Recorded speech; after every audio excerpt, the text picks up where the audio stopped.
Hi, I'm Sherry, and I'm going to show you how I pulled together a quick listing of the books and activities I want to do for my son's history units. You could certainly use this for different subjects as well, but this is just the history I'm going to talk about right now. And it is by no means the only way to accomplish this. Lately, this seems to be what's working. I'll always morph it to our needs. Right now, also, I'm just keeping a running list. I'm not getting super detailed in the schedule book because one, I'm trying to finish the school year here, and two, we're just running out of time, so I'm just doing what I can and checking it off as we go. Now for next year, I definitely have to be more concise and particular about getting things accomplished so we can finish them before he is done with the year. So I will take this kind of information and transcribe it into my planner pages, and I'll show you that in just a moment. So how do I do this? Well, first and foremost, you need to do a little research. If you're going to pull together this on your own, you have to go to sites and Amazon and Rainbow Resource, those type of places, to kind of get an idea of what type of books are available. And then I suggest you take that information and you go to your local library's website and see about obtaining any and all books you can get. In fact, request more books or go pick up more books than you need so that you can then weed through and figure out which ones will work for you and your family or your child's needs. So for instance, this one is a library book, and I did pick it up, and I'm seeing that, holy moly, it's a lot of reading and we're just not going to get to it. So it won't work. But I have it listed, and if down the road I decide, you know what, I really want to go back to that, I can do that. Also, if you have plenty of years ahead of you and you are going to be rolling your children through a series of time frames, it's always helpful to go back and refer. So if you don't get to it, you can just put an X, and then remember that next time you roll through, it might be the perfect book for their age and comprehension level. So that's a helpful tip. All right, so again, you go to like Rainbow Resource, all those online places, and you can say Civil War books, and then it'll pull up a bunch of them, and you can write down the titles.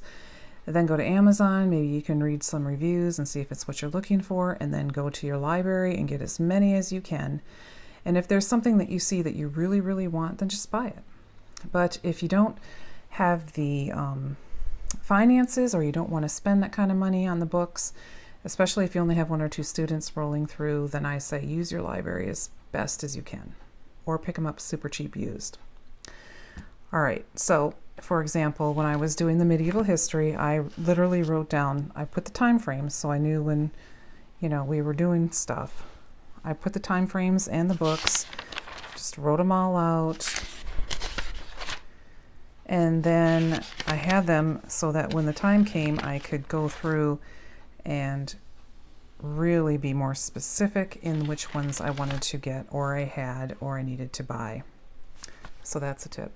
Another thing I will do is I will go to the programs. I have Sunlight and I have A Lot of Beautiful Feet.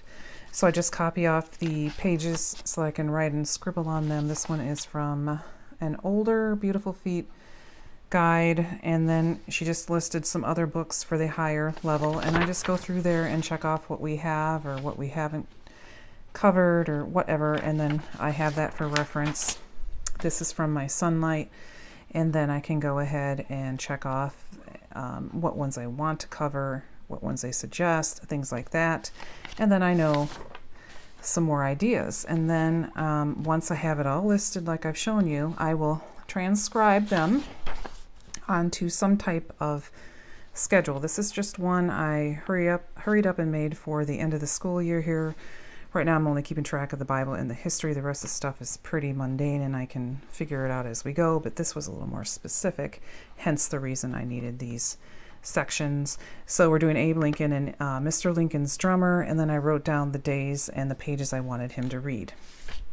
I don't have pages listed here on these things. This is just the book title. And again, if I own it, library or interloan, so that I know. And then I can go from there. And then I listed like any history notebook pages and things like that I wanted him to accomplish as well.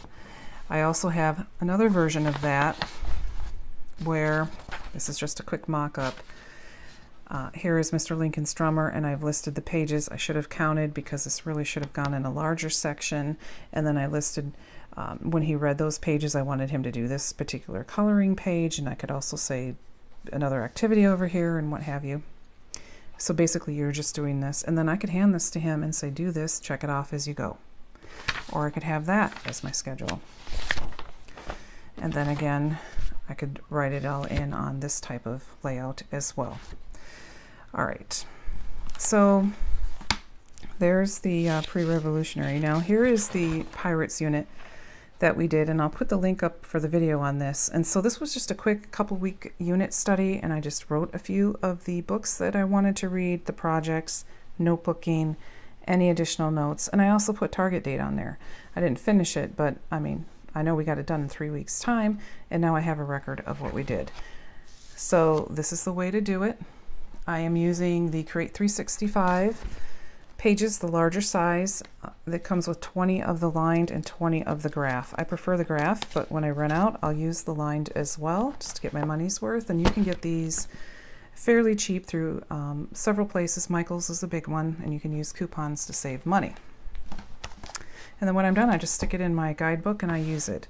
So here's a mock-up of the Civil War and Reconstruction, and then I have prior to the Civil War, because we're still kind of working on books edging up to then, and then I have the dates listed. Here I just did books instead of read, and I didn't sub any of these into different categories. I just started listing the different books that I wanted to cover. Inner Loan, I own, and then if I put an X there, I know we didn't get to it. Maybe I can get to it down the road. Well, I won't be, because this will be our last year, but that's just an example. Then I went ahead and put the reference materials where I could go to for more info if need be. Then I have notebooking, like the draw right now, Civil War coloring pages, the Evan Moore book that I've shown before. I'm going to link the notebooking video right there for you. So there's just a few pages in here I want him to do, so I'll know I have to have those. And Tina's Dynamic Plus and other various pages, field trips, any type of activities I want him to do, and any movies I want him to see. Then I have a all-in-one spot for this, and like I said, then I can transcribe as necessary into any other layout that I want to put in my scheduled book. So that's pretty much how I do it. It's real simple. It's working for me right now. I hope this will give you an idea of how I do it. You can make it as complex or as easy as you need. Just, I think the biggest things you want to list are your books, your reference material, any notebooking or activity, and extras. And then again, you can use this as a cross-reference, or you can just go ahead and leave it as is, and as soon as you're done, just check it off. Okay, questions or comments, leave them down below. Be sure to subscribe, because I'm going to have more and more videos coming out through the months. And again, if you have like other requests, go ahead and put them down in here as well, and I'll try and get to them as soon as I can. All right, folks, thanks for watching, and until next time, take care.